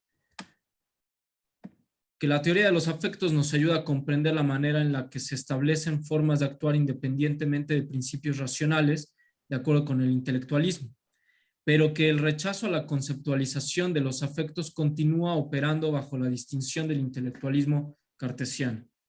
Que la filosofía del lenguaje ordinario nos ayuda a sacar a la luz los malos entendidos que la ontología de Layer Cake tiene sobre la teoría del juicio al rechazar el concepto o significado. Que nuestra experiencia afectiva no sea proposicional no quiere decir que sea no conceptual o anti-intencionalista. Y viene esta otra conclusión que es más o menos lo que más le interesaba a Zerilli, aunque no aparece, digamos, a lo largo del texto, pero que vaya, creo que es, o sea, creo que queda muy bien, se puede aplicar muy bien, ¿no? Que dice, ¿no? Para que las feministas que atacan el dualismo cartesiano, cuya consecuencias son, siguiendo a Ray, postular una entidad que lleva a cabo dos vidas, es importante recuperar la filosofía del lenguaje ordinario porque nos ayuda a salir de la respuesta anti-intelectualista, misma que se encuentra encerrada en las dinámicas del dualismo, ¿no? Y eso sería todo, ¿no? Yo la verdad, en la parte del feminismo anticartesiano, la verdad es que desconozco, y esa ocasión que tuvimos la presentación con Gustavo y Ernesto, pues creo que ya no discutimos tanto estos puntos, y no sé si a alguien le resuene o vea por dónde está yendo la autora con esto que plantea. Bueno, En porque relación a lo del feminismo, ¿no? claro, bueno, lo que pasa es que ella misma caracteriza esas posiciones, ¿no? O sea, lo que ella estaría diciendo es que desde el feminismo hay una crítica a ciertas formas de racionalismo o de intelectualismo porque borran el cuerpo. Es como si los afectos, las emociones, no ayudaran al conocimiento. Es decir, una cosa son los afectos y las emociones, esa es la parte corpórea, y otra cosa es la razón. Y para conocer, de lo que nos servimos es de la razón, ¿no? Y lo que estaría diciendo Zerilli es esa opción, no, para aquellos que optan por la razón y dicen conocer solamente es algo racional, son los intelectualistas, no nos ayuda en nada. Pero irse al otro lado del péndulo y decir, en realidad no hay razón, no hay discernimiento, lo que hay son emociones, pasiones, y eso es lo que determina nuestras conductas y lo que guía nuestras conductas a futuro. Dice, eso está preso de la misma dicotomía, ni emotivistas ni intelectualistas. Eso es lo que diría, ¿no? Y entonces lo que hay es, yo ahorita no tengo presente, pero seguramente, pues no sé, a lo mejor Fernanda tiene alguna información sobre esto, y al aire, corrientes que explícitamente abogan por el papel exclusivo de las emociones a la hora de conocer. O que defienden el papel fuertemente, el papel de las emociones y relegan a un segundo plano el papel de la razón en los procesos de conocimiento o de discernimiento para la acción. No sé si alguna de las dos tiene conocimiento de eso. ¿No? Bueno, pero ella está jugando con esto, está diciendo, las filósofas feministas que enfatizan las emociones, el papel de las emociones en los procesos de conocimiento, puede ser que estén presas de esta misma dicotomía. Y ella lo que quiere es buscar una posición como intermedia. Bueno, como hemos visto. Ernesto. Pues yo tengo como un comentario. Sí. Antes. Sí. Yo creo que más bien, o bueno, lo que yo entiendo es que la crítica iría a un tipo de racionalidad, ¿no? Que es como más, pues que tiene un discurso hasta cierto punto muy como logocéntrico, que hay un sujeto oculto, ¿no? Que sí estaría diferenciado. Pero no me queda muy claro como esta cuestión de negar el discernimiento racional, o sea, creo que a lo mejor no entenderíamos el dualismo de cuerpo y mente, ¿no? Y a partir de ahí se podría ampliar como la brecha del conocimiento, es decir, las emociones o los afectos podrían no necesariamente darte un proceso de conocimiento, o no sería la centralidad del afecto. No se piensa mucho como en, por ejemplo, en Deleuze o en Guattari, ¿no? Que ellos plantean pues otra noción de las emociones. No importa tanto qué papel jueguen con la razón, sino más bien qué mundos te abran o qué experiencias puedan aportarte dentro de una posición de encuentros o incluso político, ¿no? No importaría tanto el sentido común. No sé, o sea, como que yo me perdí, pero siento que hasta cierto punto la crítica que se hace a este sentido común es que ya, pues ya determina un buen pensar, ¿no? O sea, ya determina un ordenamiento de las facultades y por ende también determinaría un papel de los afectos. Pero ¿qué tal si se critica este sentido común y como el de la determinación del buen pensador? Claro, depende ahí de lo que estés entendiendo por sentido común. Pero entiendo que ahí lo que se está entendiendo por sentido común es como una idea de un poco el sentido común como el de los británicos cuando hablan no el sensus communis, sino el sentido común como aquello que se ha ido acumulando, ¿no? Por la tradición, y entonces eso nos dice qué es lo correcto y lo incorrecto y ya está establecido, ¿no? Pero yo creo que eso es un poco distinto del otro, de la idea de sensus communis. Sí, de hecho, nada más para mencionarlo también, qué bueno que María saca a Deleuze, ¿no? Porque Fernanda. creo yo que Serilli sí tiene en mente este tipo de críticas, ¿no? O sea, porque este tipo de críticas, según Serilli, llevarían a pensar que el sentido común debe de quedarse de lado, ¿no? Porque de alguna forma se estaría pensando que el sentido común determina de manera completa nuestra forma de actuar. Y cuando Serilli acude al seguir una regla en el sentido wittgensteiniano, está mostrando que eso que conformamos en una forma de vida no es determinante en un sentido total, sino que puede cambiar, que se puede transformar cuando nosotros transformamos las reglas, ¿no? Porque una regla, vaya, como decíamos, ¿no? Seguirla es efectivamente la muestra de que yo entiendo la regla, pero no seguirla no quiere decir que yo sea irracional, ¿no? Es decir, yo puedo no seguir la regla y lo único que estoy haciendo es abrir otro juego, ¿no? O sea, para Serilli el sentido común no sería contrario a pues a las emociones y a la potencia que estas mismas tienen, ¿no? Sí, pero lo que está diciendo Fernanda es que Deleuze y Guattari lo que estarían diciendo es, no, es que nos queremos colocar en otro lugar, ni siquiera queremos que las emociones tengan algo que ver con, digamos, como que la propia pregunta o la manera de plantear la pregunta es distinta. Por eso está muy bien que veamos ahorita a Serilli y la semana que viene veamos el texto de María, porque el texto de María es Deleuze. Y entonces bueno, digamos, es Deleuze, es una recuperación del planteamiento, de los planteamientos de Deleuze, ¿no?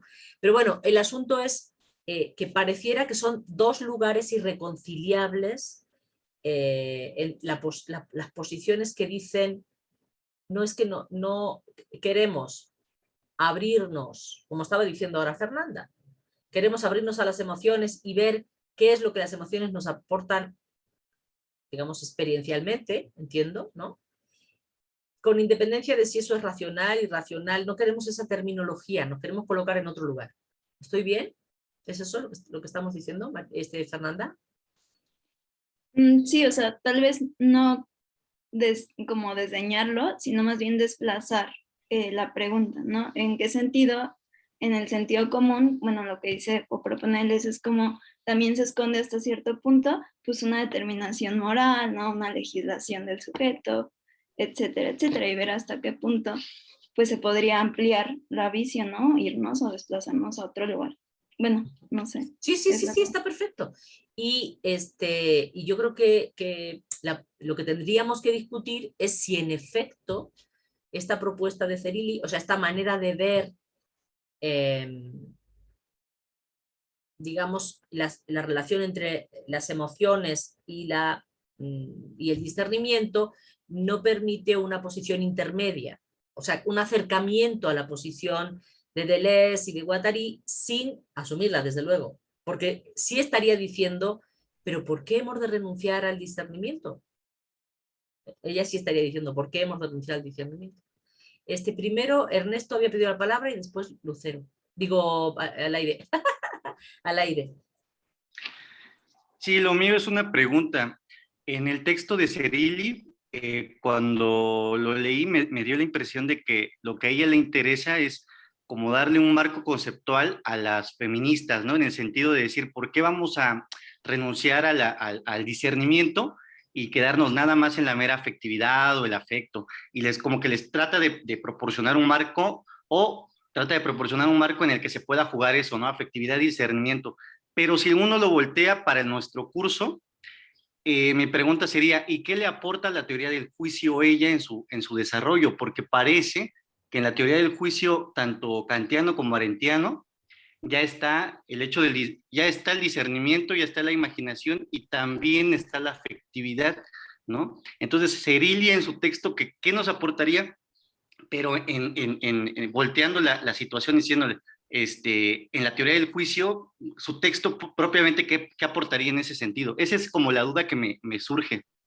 Yo creo, es una muy buena pregunta, pero yo creo que justo parte de lo que hemos estado discutiendo es que parece que al menos en la lectura arendtiana de la crítica del juicio, bueno, del juicio reflexionante, el papel que le queda a la imaginación es meramente reproductor, por decir, no creativo, y que las emociones no entran ahí.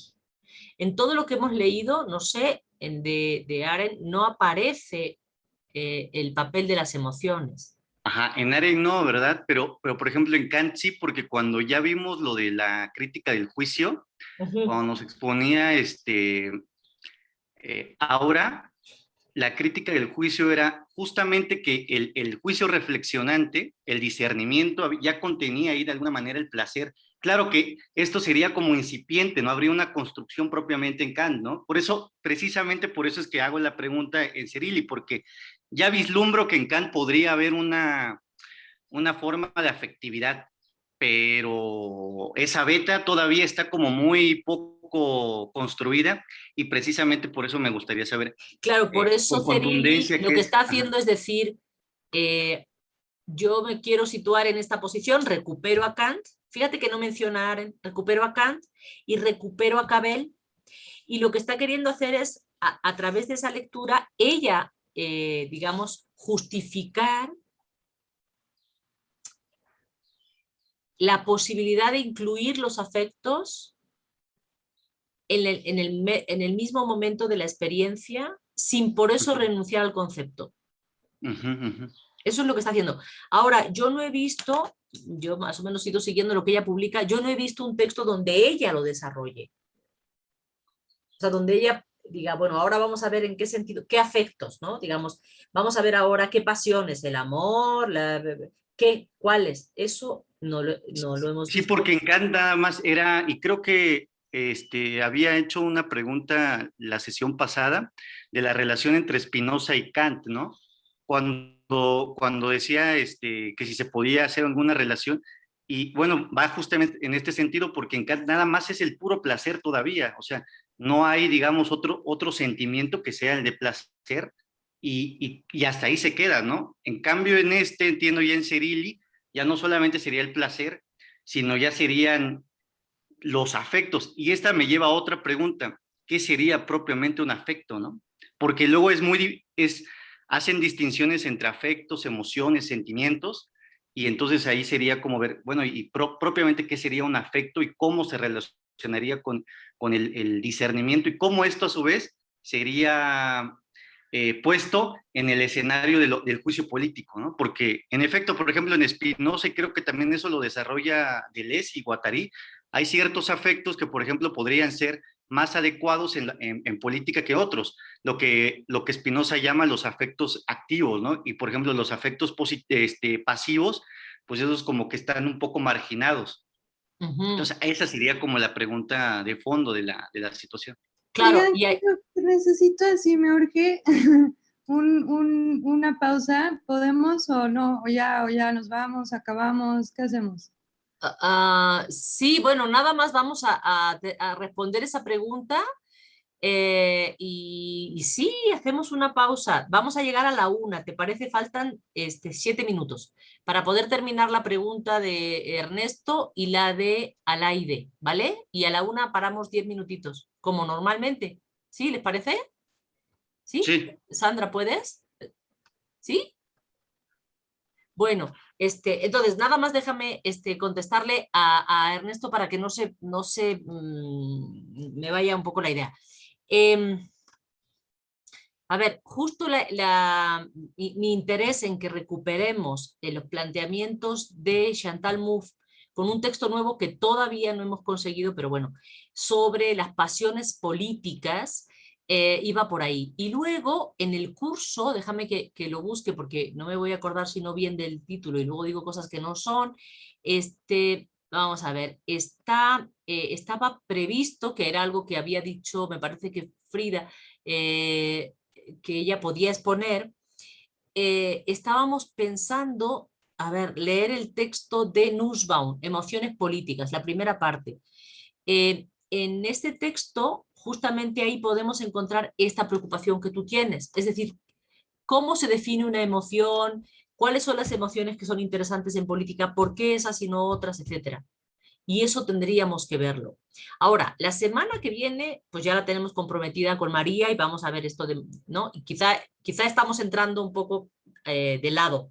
Pero la siguiente se propuso Gustavo para exponer y podríamos hacer un espacio a la exposición de Bárbara, o Frida, o Bárbara Frida, que se ofreció a exponer esta parte. Y ahí es donde podríamos tener como ese aterrizaje, ¿vale? Así muy rápido. Al aire, y ya después de esa pregunta nos vamos todos yo también tengo una urgencia, estoy también cruzando las piernas para poder ir al ratito al baño. Al aire, rápido. Sí, no, un poco respecto a lo que decía Fernanda, a mí me pareció que en el texto de Serilli, quizá lo que creo que queda un poco flojo es que estas que llaman como ontologías de pastel, también cuando la crítica que hacen a los afectos es que se piensan los afectos como afectos de un sujeto, ¿no? En cambio, bueno, se propone más bien que son más amplios que un sujeto, sino que son como afectividades que atraviesan, pues, digamos, grupos más amplios que no tienen que ver con lo individual, ¿no? Y creo que esa parte quizá Serilli quiere como relacionarla con las formas de vida compartidas, pero no siento que como que ahí se resuelva realmente la crítica acerca de que la afectividad no es solo afectividad de un sujeto. Entonces, pues sí, como que esa pregunta me quedó ahí. Fíjate que eso que dices es muy interesante, porque ella en su libro del 2008, lo que habla, donde El abismo de la libertad, de lo que habla, defiende la pertinencia del pensamiento arendtiano para pensar el feminismo a partir de la noción de construcción de mundo. Y entonces ahí lo que tendríamos es que no es un sujeto, no tenemos que pensar en términos de un sujeto.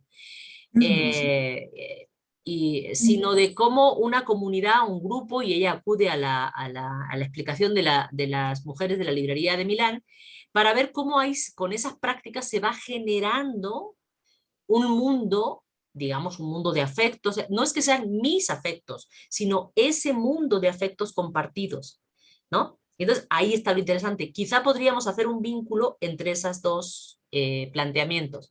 El planteamiento de ahorita, ¿no? Acerca de, es importante la recuperación del ámbito afectivo y la vinculación con el discernimiento, y es importante para el feminismo porque es una forma de romper con ciertas... ella critica cualquier forma de esencialismo en el feminismo, critica incluso la idea de que se necesite, y eso es interesante porque nosotros lo hemos discutido aquí, algo así como el sujeto político del feminismo, y porque dice, porque estamos pensando en términos de un sujeto o incluso de un sujeto colectivo, cuando en realidad deberíamos pensar en términos de la construcción de mundo que entre todas podemos hacer, ¿no? Hoy le pasé un texto, lo estuve revisando hace poquito, por eso lo tengo fresco. Hoy le pasé a Fernanda Cruz un texto justo sobre eso, sobre Zerilli y Arendt, donde se recupera esa idea de construcción de mundo y donde se busca la ruptura con la noción de sujeto y el sujeto político del feminismo. ¿Sale? Entonces quizá por ahí podamos encontrar esto. Bueno, ahora sí vamos a dar respuesta a la petición de Sandra. Vamos, 10 minutos, son 2 para la 1, 10 minutos o lo que necesiten. 10, ¿está bien? 15. Y luego ya regresamos con preguntas y seguimos y tratamos de... ¿Sí? Sale. Bueno, muy bien. Gracias a todos.